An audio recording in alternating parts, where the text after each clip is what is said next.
शशिकला साबू जी, राधा वल्लभ श्री हरिवंश परम पूज्य महाराज जी, आपके चरणों में कोटि कोटि वंदन। महाराज जी, आपके श्रीमुख से सुना है कि एक बालक यदि सच्ची भक्ति करता है तो 21 पीढ़ियां तर जाती हैं। तो महाराज जी, यदि माता पिता भक्ति करें तो बच्चों को भगवत प्राप्ति हो जाएगी?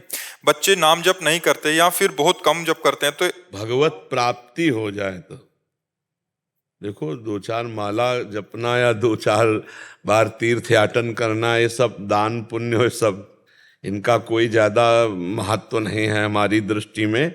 जो 21 पीढ़ियों वाली बात है वो भगवत साक्षात्कार करने पर है। आवागमन से मुक्त जो महापुरुष है वो बिल्कुल सत्य है। जो 21 पीढ़ियों का वर्णन बिल्कुल सत्य है। भगवान की प्राप्ति उस वंश में किसी को भी हो जाए तो 21 पीढ़ियां तर जाएंगी, चाहे वो बालक को हो जाए या पिता को हो जाए, किसी को भी हो जाए, पर भगवत प्राप्ति हो जाए। ये 2-4 माला या तीर्थयाटन या महाराज नृग का नाम सुना है?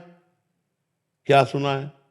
तो दान कर बहुत करते थे, खूब स्वर्ण से सजा के, और ब्राह्मणों को पूरा मकान और ब्याह सब व्यवस्था करते। और एक गाय जो दान नहीं लेता था, ऐसे ब्राह्मण की गाय किसी तरह उनके गौशाला में पहुंच गई और वो किसी ब्राह्मण को दान कर दी। और वो दान लेकर जब जा रहे थे तो जो ब्राह्मण की गाय थी जिसकी गौशाला में चली गई, उसने कहा ये गाय तो मेरी है। तो उसने कहा ये गाय तो अभी महाराज नृग ने दी है। तो दोनों महाराज नृग के पास आए। जिसको दी थी उसने कहा महाराज नृग आपने हमें दी? बोले हाँ दिया। तो बोले जिसकी गाय थी उसने कहा मेरी गाय है।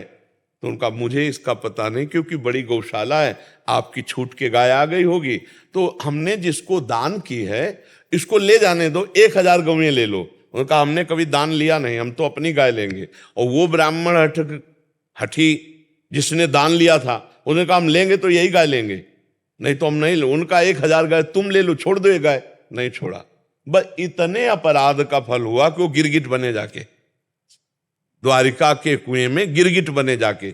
हमें लगता है कि दान पुण्य जितने सब हैं भगवान को समर्पित करके भजन न किया जाए अगर, तो इनमें इतनी सामर्थ्य नहीं है कि हमारा काम बन जाए।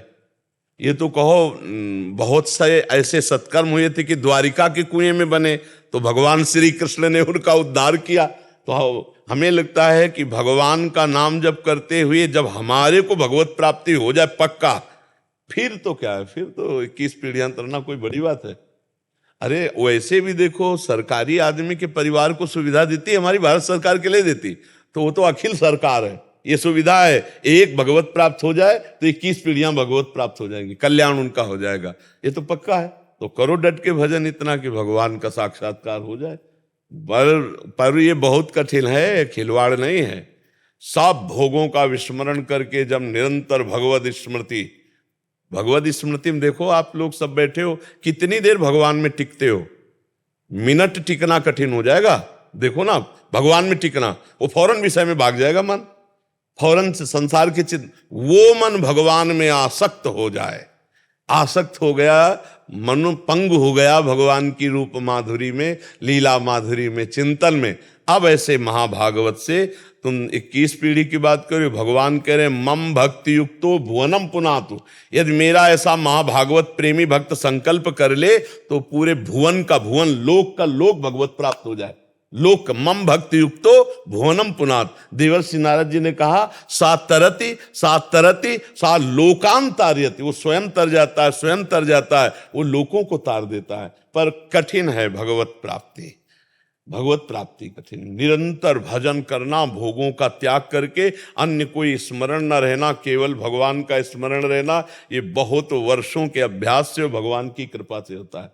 नहीं देख लो, 1 मिनट भगवान में नहीं टिक सकते, कितना कठिन है। सबसे बड़ा विश्व का कठिन काम है भजन। लोग कहते हैं माला घुमाने में क्या है, आओ बैठो, हम जैसे कह रहे वैसे माला घुमा के दिखाओ।